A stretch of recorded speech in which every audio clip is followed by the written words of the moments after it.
2025వ సంవత్సరము జనవరి మాసంలో మకర రాశిలో జన్మించినటువంటి వారికి గోచార ఫలితాలు ఎలా ఉన్నాయో తెలుసుకుందాం. ముందుగా మకర రాశి జాతకులకు ముఖ్యమైనటువంటి గ్రహాలు ఏ స్థానాలలో సంచరిస్తున్నాయి అనేటువంటి విషయాన్ని చూసినట్టయితే సూర్య భగవానుడు జన్మ ద్వితీయ స్థానాల్లో సంచరిస్తున్నాడు, ప్రతికూలంగా ఉన్నాడు. అంగారకుడు 21వ తారీఖు వరకు షష్టమ స్థానంలో అనుకూలంగా సంచరిస్తున్నాడు. తదనంతరం సప్తమ స్థానంలోకి ప్రవేశిస్తున్నాడు. ఇది ప్రతికూలంగా ఉంటుంది. బుధుడు ఏకాదశ ద్వాదశ జన్మస్థానాల్లో సంచరిస్తున్నాడు, అనుకూలంగా ఉన్నాడు. గురు భగవానుడు పంచమ స్థానంలో అనుకూలంగా ఉన్నాడు. ఇక శుక్రుడు జన్మ ద్వితీయ స్థానాలలో అనుకూలంగా సంచరిస్తున్నాడు. శనేశ్వరుడు 2వ స్థానంలో సంచరిస్తున్నాడు, ప్రతికూలంగా ఉన్నాడు. రాహువు 3వ స్థానంలో అనుకూలంగా ఉన్నాడు. కేతువు 9వ స్థానంలో ప్రతికూలంగా ఉన్నాడు. ఈ విధంగా గ్రహస్థితి ఉంది.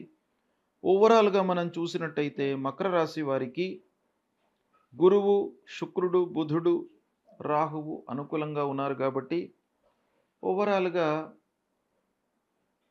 అధికంగా అంటే 60% అనుకూలమైనటువంటి ఫలితాలు గోచరిస్తున్నాయి. అయితే కొన్ని విషయాలలో శని మూలకంగా, కేతు మూలకంగా, సూర్య భగవానుడి మూలకంగా అస్థిరత ఉండేటువంటి అవకాశాలు ఉన్నాయి.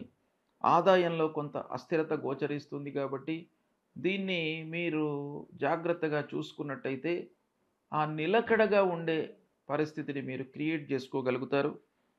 ఇక సమాజంలో మంచి వారితో స్నేహం చేస్తారు. మొదటి 2 వారాలు మంచి వారితో సాహచర్యం లభిస్తుంది మీకు. అయితే తదనంతరం మాసాంతం లోపల కొంత వృధా ఖర్చులు కూడాను గోచరిస్తున్నాయి కాబట్టి ఈ మంచివారితో స్నేహాన్ని మీరు మలుచుకోవాలి, కార్య సాఫల్యానికి ఉపయోగించుకోండి. ఇక ఖర్చుల విషయంలో జాగ్రత్త అవసరము. భార్యా పిల్లలతో సంతృప్తిగా ఉంటారు. కుటుంబ పెద్దల సూచనలను పాటిస్తూ ఉంటారు. వివాహాది శుభకార్యాలు చేస్తారు, శుభకార్యాలకు హాజరవుతారు. పిల్లల సెటిల్మెంట్ విషయం లోపల అంటే వాళ్ళ ఉద్యోగం కానివ్వండి, వారికి ఒక మంచి సంబంధం చూడడం పైన కానివ్వండి, వారి యొక్క హయ్యర్ ఎడ్యుకేషన్ విషయంలో కానివ్వండి, మీరు సమయానికి మంచి నిర్ణయాలు తీసుకుంటారు. చాలా ప్రభావవంతంగా వాళ్ళపైన మీరు మనస్సు నిలుపుతారు. ఇక భార్యా పిల్లలతో సంతృప్తిగా ఉండడము, కుటుంబ పెద్దల యొక్క సూచనల మూలకంగా మీకు చాలా పనులు నెరవేరుతాయి, లాభసాటిగా ఉంటాయి. అయితే ఆర్థిక స్థితి మూలకంగా కొన్ని పనులలో ఆలస్యము, జాప్యము, వాయిదా పడడము ఇలాంటివి కూడాను గోచరిస్తున్నాయి కాబట్టి కొంత జాగ్రత్తగా మీరు నిర్ణయాలు తీసుకోవాలి. ముందు చూపుతో వెళ్ళడం చాలా అవసరము. అంటే ఆర్థిక పరిస్థితి మూలకంగా కొన్ని పనులు ఎఫెక్ట్స్ అయ్యేటువంటి అవకాశం ఉంది కాబట్టి ముందు చూపుతో మీరు వెళ్ళండి. ప్రణాళికాయుతంగా పూర్వాపరాలను చాలా ఆలోచించి మీరు స్టెప్స్ తీసుకున్నట్టయితే బాగా కలిసి వస్తుంది. ఇకపోతే వ్యాపారస్తులు ముఖ్యంగా కొంత ఆలోచించి పెట్టుబడులు పెట్టాలి. గుడ్డిగా పెట్టుబడులు పెట్టకుండా ఉన్నట్టయితే మీకు లాభదాయకంగా క్రయ విక్రయాలు జరుగుతుంటాయి. ఇకపోతే సమయస్ఫూర్తితో మీరు నిర్ణయాలు తీసుకుంటారు. చిన్న వ్యాపారస్తులకు మట్టుకు ఇబ్బంది ఉండదు. పెద్ద మొత్తంలో పెట్టుబడులు పెట్టేటువంటి వాళ్ళు హ్యూజ్ అమౌంట్ ఇన్వెస్ట్మెంట్ చేసి మీరు ఎవరైతే వ్యాపారం చేస్తున్నారో వాళ్ళు మట్టుకు కొంత జాగ్రత్తలు తీసుకోవాలి.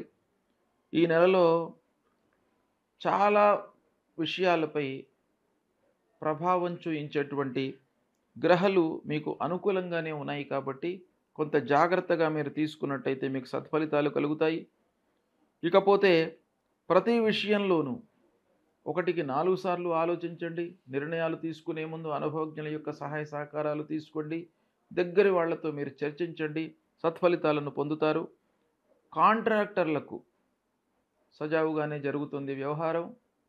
రియల్ ఎస్టేట్ రంగంలో ఉన్నటువంటి వారికి అనుకూలంగా ఉంది ఈ మాసం. ఇకపోతే భూములు, వాహనములు ఇలాంటి వ్యవహారాలు చేస్తున్నటువంటి వారికి కూడాను అనుకూలంగానే ఉంటుంది. ఏది ఏమైనప్పటికీ డబ్బు విషయంలో మట్టుకు ఈ మాసంలో మీరు చాలా జాగ్రత్తగా తీసుకుంటూ ఉండాలి. కానీ ఆశించిన మేర ఫలితము ఉండదు అనేటువంటి విషయాన్ని గుర్తుపెట్టుకొని ముందుకు వెళ్ళడం మంచిది. ఇకపోతే విద్యార్థులకు బాగా కలిసి వస్తుంది. పరీక్షలలో రాణిస్తారు. ఉన్నత విద్యకై విదేశాలకు వెళ్ళడము, ఇక్కడనే దేశీయంగా మీరు మంచి సంస్థలలో అడ్మిషన్ పొందడము, ఇలాంటివన్నీ కూడాను శుభసూచకంగా కనబడుతున్నాయి. ఓవరాల్‌గా మీకు మంచి ఫలితాలే ఉన్నాయి. కొంత శ్రమించినట్టయితే సత్ఫలితాలు ఇంకా బాగాను పొందేటువంటి అవకాశాలు ఉంటాయి. అయితే ఈ మకర రాశిలో జన్మించినటువంటి వారికి ఏ ఏ గ్రహాలు ప్రతికూలంగా ఉన్నాయి అనే విషయాన్ని మనం చూసినట్టయితే, శనీశ్వరుడు ద్వితీయ స్థానంలో సంచరిస్తున్నాడు. ఇంకా చివరి ఘట్టంలో ఉన్నాడు. ఏళ్నాటి శని ప్రభావం తగ్గిపోతుంది.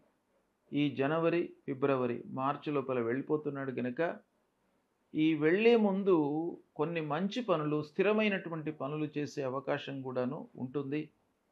కాబట్టి స్థిరమైన పనులు చేస్తున్నప్పటికీని, చేయించినప్పటికీని ఖర్చులు తప్పవు కాబట్టి దాన్ని దృష్టిలో పెట్టుకోండి. ఆ శనీశ్వరుడి ప్రీత్యర్థమై శివాలయానికి వెళ్ళండి. శివాలయంలో ఉన్నటువంటి ఆదిత్యం సూర్యుణ్ణి, అంబికాం అమ్మవారిని, గణాధిపతిం గణపతిని, విఘ్నేశ్వరుణ్ణి, శివుణ్ణి వీళ్ళందరినీ కూడాను మీరు కొలిచినట్టయితే ఆ శని ప్రభావం తగ్గిపోతుంది.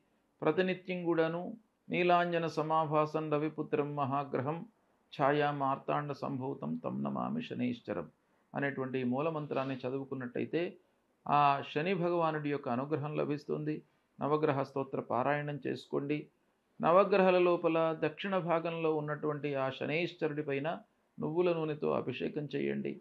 చేసినట్టయితే ఆ భగవంతుడు, ఆ శని భగవానుడు అనుగ్రహించి మిమ్మల్ని నష్టాలలోకి నెట్టకుండా కాపాడుతుంటాడు. అనవసరమైనటువంటి ఖర్చులు ముందుకు రాకుండా మిమ్మల్ని అనుగ్రహిస్తాడు.